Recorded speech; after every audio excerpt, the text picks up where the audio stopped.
Right now on CBS 12 News this morning, despite a rise in COVID cases, it is expected to be very busy at airports in the next few days. What you need to know as you head out and while you're traveling. Plus, new treatments to fight COVID and the Omicron variant on the way to South Florida right now when the shipments arrive and when you or your loved ones can take advantage in hopes of lessening any symptoms right from the start of infection. And COVID-19 cases are on the rise in Palm Beach County schools just before kids leave for the holiday break. What school leaders are doing to control the spread. You're watching CBS 12 News this morning.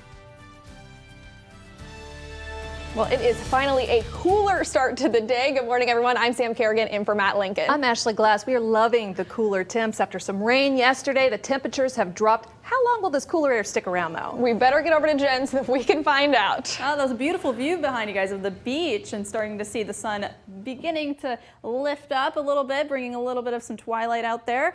Not too bad right now across the region. Look at this. In Okeechobee, clear skies. Palm Beach, clear skies. Stewart, clear skies.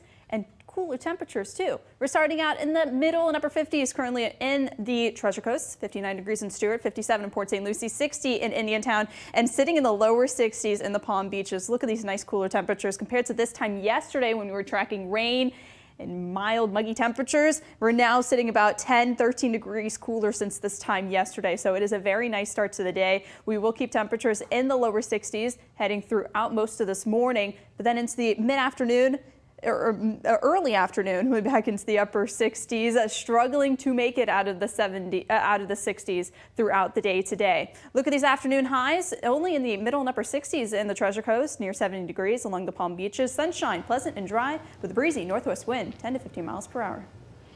All right, Jen, 6:02 right now. We are getting our first look at the roads on this Wednesday morning. Traffic tracker 12 heading north on I-95 right now through the West Palm Beach area. If you do have an early morning drive, we're not tracking any issues on our major highways or on our side streets. 6:02 is the time. Right to our top story now. This morning, health experts are predicting the Omicron variant will explode in the coming weeks. And if that happens, it will likely put an enormous strain on our healthcare systems yet again. So right now, Centers for Disease Control and Prevention shows that COVID transmission is high in just about the entire country. That's everywhere you see in red considered high transmission. And the new numbers coming in show that Florida reported nearly 13,000 new cases on Monday alone. That's the most in one day since September. New research shows the risk of household transmissions is nearly 3 times higher for Omicron compared to the Delta variant. 1 in 5 hospitals nationwide is expected to have staffing shortages within a week. But will those projections change our holiday-related get-togethers? Should they change things? Our Terry Hornstein is reporting live from Palm Beach International Airport this morning, where the rush is on, people traveling coast to coast. Terry, how are things looking right now? You know, it's really getting busier and busier as the morning goes on. Take a look behind me here. You can see the line just building, people heading out for the holidays. We've even seen some people with Santa hats on, ready to head out, ready to celebrate. And despite the rise in COVID cases, it's only expected to get busier here at the airport by tomorrow. AAA says this is a dramatic increase compared to last year. The numbers are not quite at pre-pandemic level, but still expecting a 184% increase from last year. Some people have had to change their holiday plans because of outbreaks in their own families, but overall, many people are sticking with their plans this holiday season. A lot of people who didn't get to see family last year are making sure they will this year, despite the potential risk. I'm just happy that this year I'm able to have just my grandchildren. Prior to that, it used to be 30, 35 at the dinner table. But we are observing, and we will be cautious. It's the best we can do. Some good tips as you head out, of course, plan ahead. Wait to wrap presents when you get to your destination. You don't want TSA unwrapping them for you. And of course, as always, give yourself a lot of extra time since the airports are going to be packed, a lot less than they were last year. It is going to be very busy today and tomorrow. And remember, a very important point here, bring your mask. We already saw a family of 6 here at the airport who did not have masks. Luckily, we had some extra, so we helped them out. But make sure you bring your mask. It is still a requirement while you're in the airport and while you're on the plane. All right, all great tips there, Terry. Thank you. It is 6:05 right now, and we are taking a live look at the White House, where President Joe Biden addressed the nation about the federal response to the pandemic. The president made it clear that unvaccinated people face the greatest risk of infection and serious illness from COVID-19. The Biden administration is now stepping up efforts to get people their shots. It will increase pop-up vaccination sites and federal testing sites across the country, purchase 500 million at-home rapid tests to send to Americans for free starting in January, and it will also deploy additional troops to help overwhelmed hospitals. 6:05 right now. This morning, Palm Beach County is expected to receive a shipment of 3,000 doses of AstraZeneca monoclonal antibody treatments. It's supposed to make COVID symptoms not as bad and make you less likely to end up in the hospital. The treatments become so popular that some sites are getting overwhelmed, like this one in Palm City. All of a sudden in the last 3 weeks, it's gone, haywire again. We've done almost 700 in a week, where we didn't do 700 in 2 months. This morning, monoclonal antibody sites in Broward and St. Lucie counties will reopen. They were closed yesterday so the staff could train ahead of these new shipments coming in. Well, this morning we're noticing COVID cases across the Palm Beach County School District are on the rise again. Take a look here at their COVID-19 dashboard. You can see for a second straight day, the district is reporting more than 200 cases. We're looking at 207 yesterday, with the majority of those among students. You can see, though, for weeks before this, cases were extremely low, but now they're popping back up again before students go on holiday break tomorrow, and it's raising concerns among some parents. I want my kid to go to school and stay safe. I don't want to keep her home because she missed out on so much last year. But I'm to the point where I want to keep her home because it's not worth the risk. In January, the school district may expand a voluntary testing program where students can get tested every morning. If they test negative, they can then go to class, and if they test positive, they would need to go home. But for now, the district says it will continue sanitizing all schools over the holiday break. And right now, the Health District of Palm Beach County is hosting mobile vaccine clinics for kids 5 and up. You see all the details listed out here. Catherine E. Cunningham Elementary School in Canal Point opens at 8:30 this morning, then this afternoon.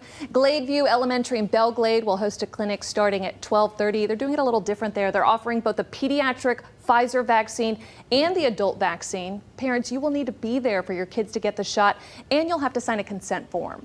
At 6:07 now, the ESPN is reporting that the National Hockey League athletes will not compete in the 2022 Winter Olympics in Beijing over COVID-19 concerns. So far, the NHL has postponed 50 games because of outbreaks on teams, including the Florida Panthers, and they paused the season through Christmas. The league had until January to opt out of the Olympics without financial penalty. Now they'll use that time in February, when they were supposed to be at the Olympics, to reschedule games.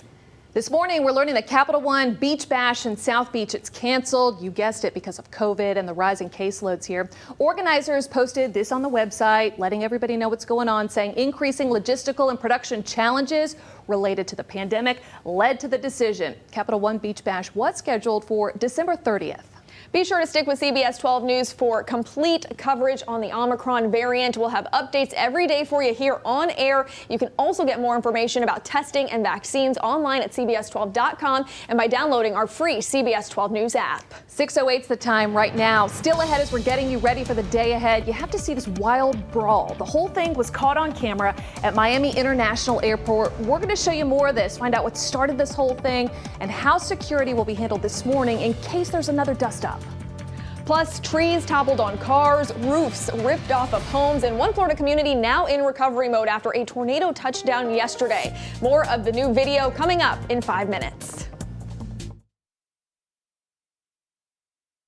It is 6:12 on your Wednesday morning, and in just hours, the jury in the Ghislaine Maxwell trial will return for another day of deliberations. Right now, they are focusing on her accuser's testimonies. Yesterday, jurors asked to see transcripts of the testimony of 3 women who accused Maxwell of coordinating their abuse by Jeffrey Epstein. Now, the jury may have to come back tomorrow if a decision is still not made today. Maxwell has pleaded not guilty and faces decades behind bars. In another trial that a lot of people are watching this morning, the jury's deadlocked in the trial of former Minnesota police officer Kim Potter. They even asked a judge what to do if they can't reach a consensus on Potter's 2 manslaughter charges. They also asked if the zip ties could be removed from Potter's gun, a piece of evidence at this point, so they could hold it. Potter is charged in the killing of Dante Wright in Minnesota earlier this year. She's pleaded not guilty and says she meant to tase Wright during a traffic stop, but accidentally instead pulled her gun.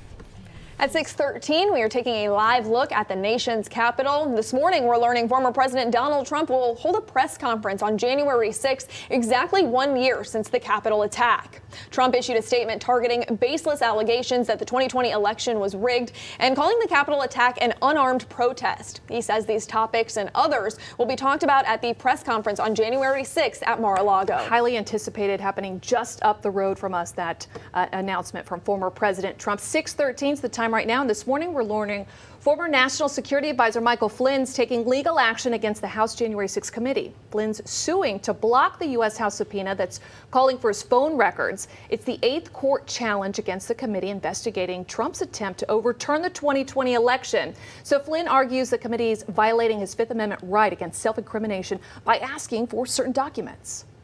6:14 is now the time, and this morning, people who live in Lee County and Fort Myers are picking up the pieces after a tornado left damage in the area yesterday. I mean, you can see it here, trees falling on top of cars, gutters in the yard, one entire backyard in a pool, holes in the sides of houses. The National Weather Service rated the tornado as an EF1. Jen, we've been reporting a lot on the tornadoes in Kentucky, EF4, that, wiped out, the town of Mayfield. By comparison, this one in Lee County was an, EF1, still caused a lot of damage, though. Yes, the preliminary report indicated that it was an EF1 with peak wind gusts of 95 miles per hour, and that tornado only traveled about 1 mile in the Fort Myers area. So yesterday, yes, we had the threat for severe weather. We had a slight risk across the central portion of Florida.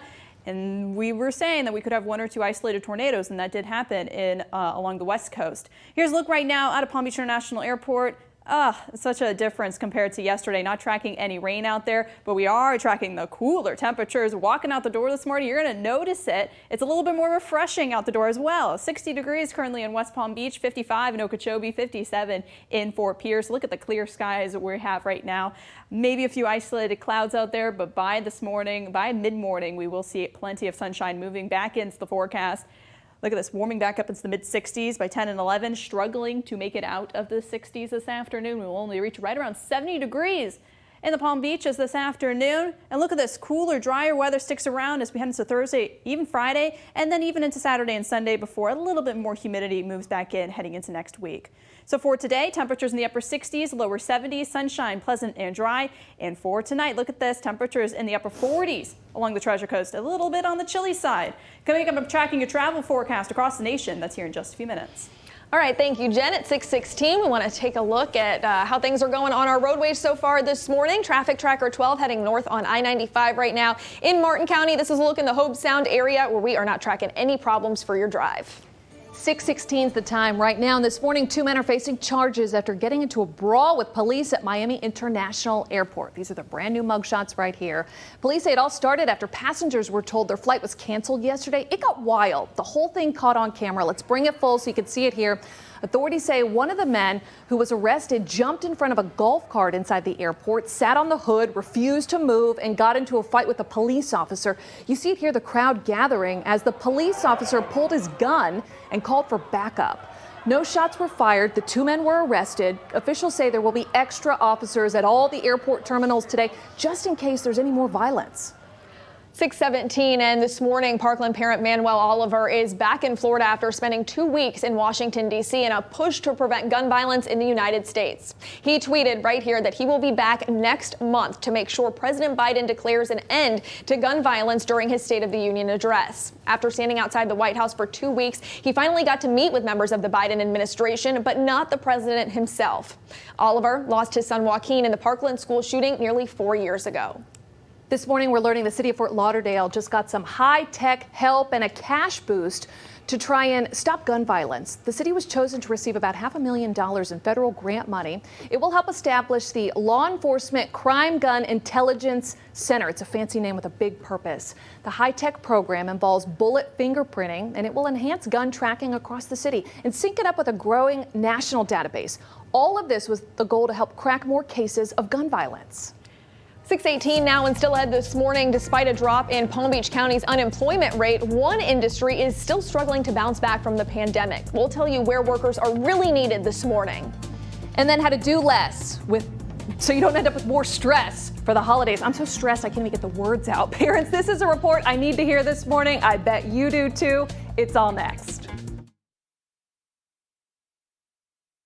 Welcome back, everyone. We know the most wonderful time of the year can also lead to a lot of stress. A new survey finds unrealistic expectations for the holidays are stressing out us parents, the kids too. The to-do lists are just so long, but we might be able to help you right now. As CBS's Bradley Blackburn reports, you may get more from the holidays by doing less.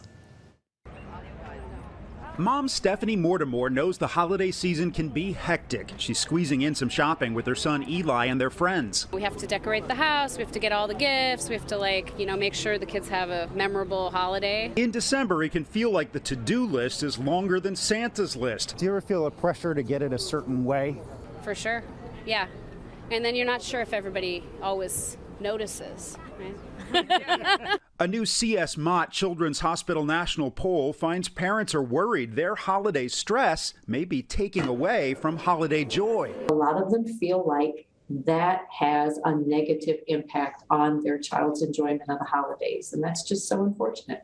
The poll shows nearly a third of parents are stressed during the holidays by extra shopping, balancing finances, and especially keeping their family healthy. Moms are twice as likely as dads to experience high stress, and 1 in 5 parents believes their stress negatively affects their kids during the holiday season. Sarah Clark is the poll co-director. I think in some families, we're trying to make up for some things missed over the last year or year and a half.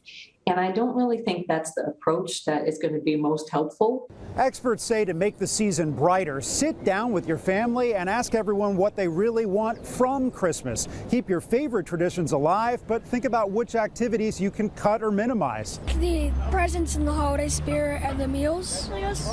What about the elf on the shelf? Oh, yeah. So check the to-do list twice and try to trim some of the stress for more joy this season. Bradley Blackburn, CBS News, New York.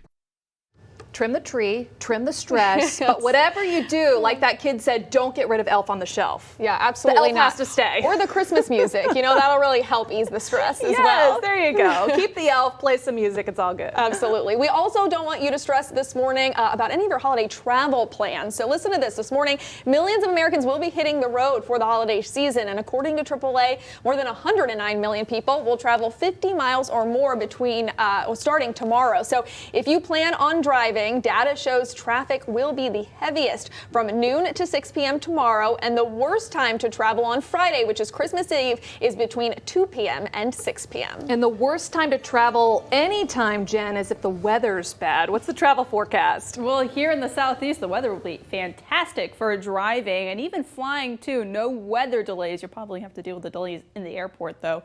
Here in the South Florida area, we're looking at plenty of sunshine through the next 3 days, even across the southeast. Some chillier weather, though, as we head into the northeast. We're looking at temperatures in the 40s, even the 30s for New York. Some rain activity today, but then clearing out Thursday, Friday. Windy conditions in the Cleveland. Moving on to the Midwest, we're looking at very chilly temperatures in Bismarck, North Dakota. Look at that, in the 20s, even the 20s in Minneapolis. Meanwhile, in the Pacific Northwest, it's going to be a bit of an unsettled one. We're looking at rain activity, even the potential for some snowfall at higher elevation. And that even continues down into portions of California Thursday and even into Christmas Eve, looking at rainfall activity in the Los Angeles area and even down in Phoenix, looking at the potential for some rain with temperatures in the 60s. Already looking at delays and cancellations nationally here in Florida, though. Only a couple of delays across the area airports as well as cancellations. We'll have to see if these numbers tick up as the day goes on as a result of all of those travelers trying to get to their destination. By Wednesday, Thursday, look at that sunshine in the forecast here in the Palm Beaches and the Treasure Coast. Temperatures in the lower 80s Saturday and Sunday. 6:25, we got to show you this. It's so sweet. This morning, Hollywood police are looking for the person behind this adorable holiday note. The department got this thank you note with money from a kid's piggy bank. So police now want to find that child behind the post. It's going viral, obviously, so they can say thank you. You know this comes from the heart. If my kid's giving up $1 from their allowance, it must be a big deal. This is too cute. Well, we really hope they find whoever gave them that note. We'll take a look at this. Pediatric patients at the Palm Beach Children's Hospital received a special surprise. You see it there. Local firefighters, Santa, and his elves all made a grand entrance at the hospital in a fire truck to deliver stuffed animals to all the kids. This marks the 17th annual Santa visit to Palm Beach Children's Hospital since it opened. It is so festive all over town. We love to see it. Well, still ahead, have you flown recently? It's a lot to handle right now. We're worried about COVID. Is my seat clean? Should I wear 2 masks? Maybe gloves? Well, we're helping you cut through all the stress this morning. Yeah, coming up, some simple things you can do on your next flight that can make a big difference to keep you safe and healthy. Yeah, and then it's tough to keep up with all the do's and don'ts of the holiday gatherings this year. It keeps changing. Our Madeline Montgomery can help. She's getting us up to speed on all the guidance, what experts and doctors have to say if you want to get together with your family or friends for a meal or a party. And before we head to break, here is a live look for you in beautiful Deerfield Beach this morning. It is a nice and cool start to our Wednesday. Stay with us here on CBS 12 News This Morning, the one to turn to.